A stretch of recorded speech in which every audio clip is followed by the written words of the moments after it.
Okay, so third law is your plan. You have got to have a plan. So you're going to start with your purpose, and the plan is going to follow. It follows with ease, actually. Uh, so this is my purpose for working out. Bam, you have that. These are the things that will lead me to my purpose. Okay, so if you know your purpose is to get fit and X, Y, and Z, you need to eat right, that you need to exercise. Those are going to be the variables that are going to determine you reaching your goals or not. Um, so you have your purpose for working out. These are the things that are going to lead you to your purpose. Uh, and I need to work on the following to reach those things. So it's kind of like, you know, I want to graduate school. Okay, I'm going to backtrack. I have to finish 12th grade. I have to finish 11th, 10th, ninth, 8th, 7th. That's basically what this is. You're backtracking to from where you want to be to where you are currently. So if you're a sixth grader, then you got to complete six all the way up to 12 in order to graduate high school. Uh, I hope that illustration helps out a little bit. Um, so if you want to, decrease your body fat, you're gonna have to work out a minimum of 3 times a week. You're gonna have to fix your eating habits. You're gonna have to definitely eat breakfast.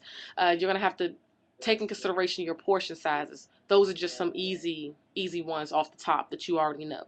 So that is how you're gonna implement the plan. And then you have your checklist of things that you just have to do. So all of those things come from that purpose that we talked about in the beginning. So if you don't have the purpose, you really can't make the plan, really, because you don't really know where you're going. So that's where you really start. And once you get your plan, you have to keep it. You can't keep on switching it up because, oh, I really don't feel like doing. I don't know if I can do 3 times a week or whatever. That goes back to the reality check. You got to know who you are. If you're one of those people that always ditch out on things because it gets tough or whatever, you have to know that about yourself because you have to put something in place to stop you from doing that. All right, so once you get your plan, you got to keep it. No back and forth or, oh, I'll start back tomorrow. Uh, no, schedule your workouts 30 days in advance. Listen to me when I'm telling you guys this. This works. Schedule those workouts 30 days in advance. Get you a calendar. Um, you know what? Something doesn't have to be this big, but get you a calendar and you can just write down, oh well, on Thursday I'm gonna do legs and back, or whatever. If you're gonna work out 3 times a week, it needs to be on somewhere where it can be seen.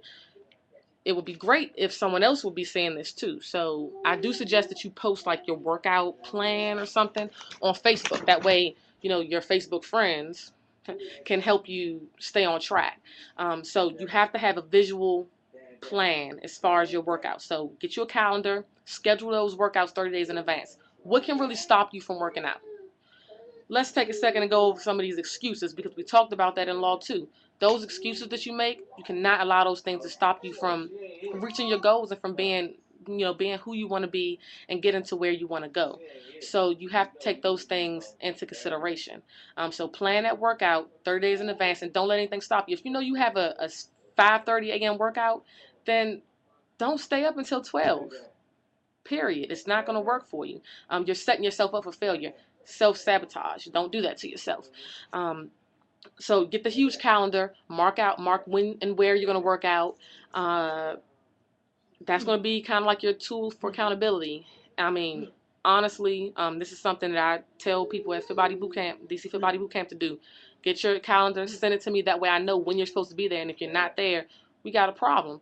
No, why didn't you show up? It was you scheduled it. You scheduled it. I didn't schedule it for you. So with us, it's no excuse why you can't get it in. Period. Um, so plan it and do it. Don't wing it. Not planning that's you winging it. Don't try to wing this.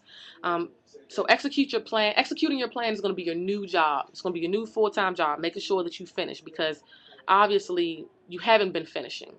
Something's been missing. So this plan is going to help you big time. Um, I mean, if you want to, if you want, compensation or and promotion, put together your own little system. If you do, let's say you finish your calendar, you do 85% of your calendar. have something, have some way of compensating yourself at the end of that. Maybe you buy yourself a new dress, or something. You take yourself out, go for a weekend trip or something like that. Um, Compensate yourself for doing well and for finishing and for following through.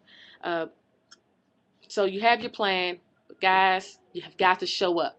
You can plan it, you can know your purpose, you can know all this stuff, but at the end of the day, once this plan is in place, you have got to be present. You ain't gonna lose no weight if you ain't doing the stuff you're supposed to be doing. Just having a plan sitting on your desk is not gonna help you get there. So plan it and actually execute. That's your new thing. Um, Also, if I were you, I would definitely take a picture, a before picture. Like, let's say you're going to start tomorrow and you have to do your calendar still. I would take a picture of you today and put that picture on your calendar. And I don't mean some picture of you in some big clothes. I mean like a picture that is somewhat, revealing some of those areas you don't like. Um, I ain't, don't get out of hand with this one. But put that picture on the calendar. Great motivation piece. Great. So there you go. You have your plan. Get it done.